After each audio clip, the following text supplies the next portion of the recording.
बिस्मिल्लाहिर्रहमानिर्रहीम। अस्सलामु अलैकुम। आज हम जाने गए हज़रत दाऊद अलैहिस्सलाम के बारे में। अल्लाह ताला ने आपका जिक्र खैर कुरान मजीद में फरमाया है। फरमाने इलाही है, सूरह अल-अंबिया आयात 79 ता इसी। और हमने पहाड़ों और परिंदों को दाऊद अलैहिस्सलाम के ताबे कर दिया था, जो उनके साथ तस्बीह पढ़ते थे, और ये सब हम ही ने किया था।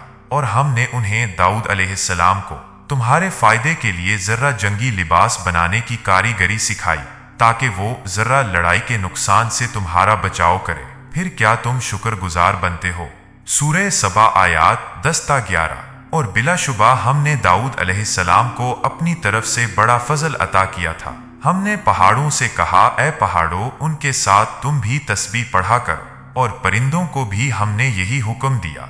हमने उनके लिए लोहे को नरम कर दिया था और कहा कि उसकी ज़रहें बनाओ, उनके हल्के ठीक अंदाज पर रखो और नेक अमाल करो। यकीन मानो, मैं तुम्हारे अमाल देख रहा हूँ। जब जालूत ने तालूत को जंग की दावत दी तो उसे कहा, तुम मेरी तरफ आओगे या मैं तुम्हारी तरफ आऊं? तालूत ने अपनी फौजों से कहा, इसका चैलेंज कौन कबूल करता है? इतने में हजरत दाऊद अलैहिस्सलाम सामने आए और जालूत का मुकाबला करके उसे कत्ल कर दिया। लोगों ने हजरत दाऊद अलैहिस्सलाम की बहादुरी से मुतासिर होकर उन्हें खूब इज्जत दी और हजरत शमवेल अलैहिस्सलाम के बाद उन्हें अपना बादशाह बना लिया। अल्लाह ताला ने भी हजरत दाऊद अलैहिस्सलाम को नबूवत अता फरमाई। इस तरह नबूवत और हुकूमत एक ही फर्द में जमा हो गई। आप अलैहिस्सलाम से पहले नबी एक कबीले का होता और बादशाह दूसरे कबीले का होता था, सिवाय हजरत यूसुफ अलैहिस्सलाम के। अल्लाह ताला ने हजरत दाऊद अलैहिस्सलाम को बहुत सी नेमतों से नवाजा था, जिनमें से हुस्न सौत, सरेली आवाज, अल्लाह ताला की बेहतरीन अंदाज में इबादत, हत्ता के परिंदे और पहाड़ भी उनके साथ साथ अल्लाह ताला की तस्बीह बयान करते थे। अल्लाह रब्बुल इज़्ज़त ने उनके लिए लोहे को बहुत नरम बना दिया था, जिससे वो जो चीज बनाना चाहते बाआसानी बना लिया करते थे। आप अलैहिस्सलाम लोहे की ज़िरा बनाकर फरोख्त करते और उसी से अपने खुर्दो नोश का एहतमाम किया करते थे।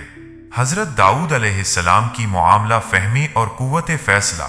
अल्लाह ताला ने हजरत दाऊद अलैहिस्सलाम पर दीगर नेमतों के साथ साथ ये नेमत भी फरमाई कि आप अलैहिस्सलाम को मुआमला समझने और फैसला करने की सलाहियत बख्शी। लोगों के दरमियान जो इख्तिलाफात हो जाते, आप अलैहिस्सलाम उसका फैसला किया करते थे।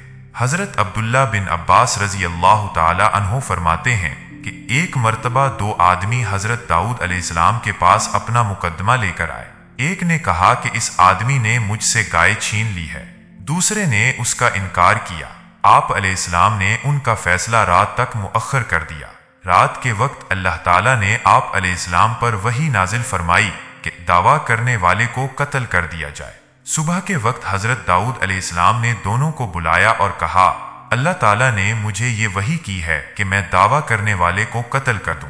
अब सच सच बताओ कि हकीकत क्या है। उसने कहा, ए अल्लाह के नबी, इस वक्त मैं अपने दावा में बिल्कुल सच्चा हूँ, लेकिन मैंने उसके बाप को कत्ल किया था। फिर हजरत दाऊद अलैहिस्सलाम ने उसे सजाए मौत का हुक्म सुनाया। इस फैसला से आप अलैहिस्सलाम का मकाम बनी इसराइल की नजरों में और बुलंद हो गया। इसी तरह आप अलैहिस्सलाम के पास और भी मुकद्दमात आते रहे, जो आप अलैहिस्सलाम बड़े अहसन अंदाज में हल करते रहे। फरमाने इलाही है, सूरह सौम। ए मोहम्मद सल्लल्लाहु अलैहि वसल्लम, क्या आपके पास इस मुकदमा की खबर पहुंची है कि जब दो झगड़ने वाले दीवार फलांग कर मेहराब दाऊद अलैहिस्सलाम की इबादत की जगह में आ गए थे। जब वो दाऊद अलैहिस्सलाम के पास पहुंचे तो वो उन्हें देखकर घबरा गए। उन्होंने कहा, डरिए नहीं, हम दो फरीके मुकदमा हैं। हम में से एक ने दूसरे पर ज्यादती की है, लिहाजा आप इंसाफ से हमारे दरमियान फैसला फरमा दीजिए और बेइंसाफी ना कीजिए और हमें सीधी राह समझा दीजिए। फिर इनमें से एक ने कहा, बिलाशुबा ये मेरा भाई है, इसके पास 99 दुम्बियां हैं और मेरे पास सिर्फ एक ही दुम्बी है। ये मुझसे कह रहा है कि वो भी मुझे दे दो, और बातचीत में उसने मुझे दबा लिया है।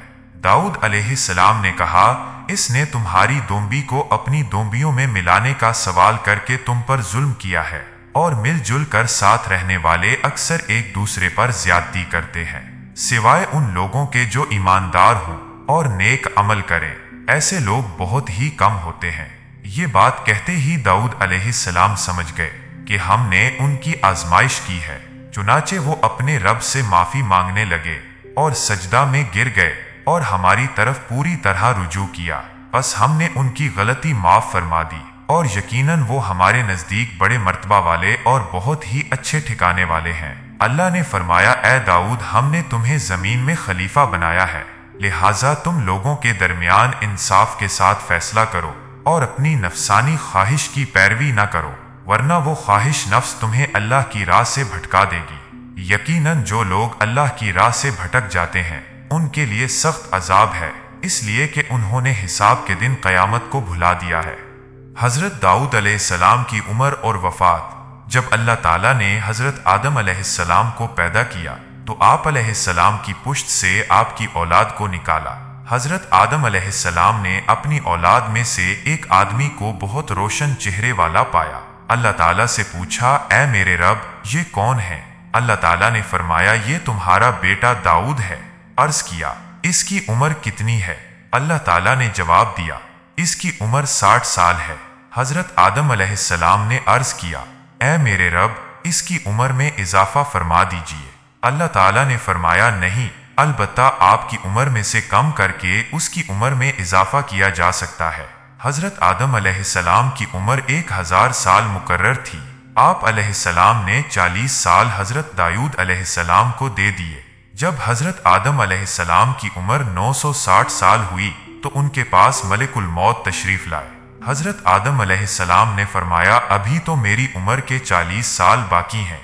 فرشتے نے جواب دیا، آپ نے اپنے بیٹے داؤد کو وہ 40 سال دیے تھے۔ آپ علیہ السلام کو یہ یاد نہیں رہا، چنانچہ اللہ تعالیٰ نے حضرت آدم علیہ السلام کی عمر بھی پورے 1000 سال کر دی اور حضرت داؤد علیہ السلام کی عمر بھی پورے 100 سال کر دی۔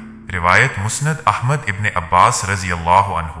اپنی عمر پوری کرنے کے بعد حضرت داؤد علیہ السلام اللہ کو پیارے ہو گئے اور آپ علیہ السلام کے بیٹے حضرت سلیمان علیہ السلام نے آپ کی تجہیز و تکفین کی۔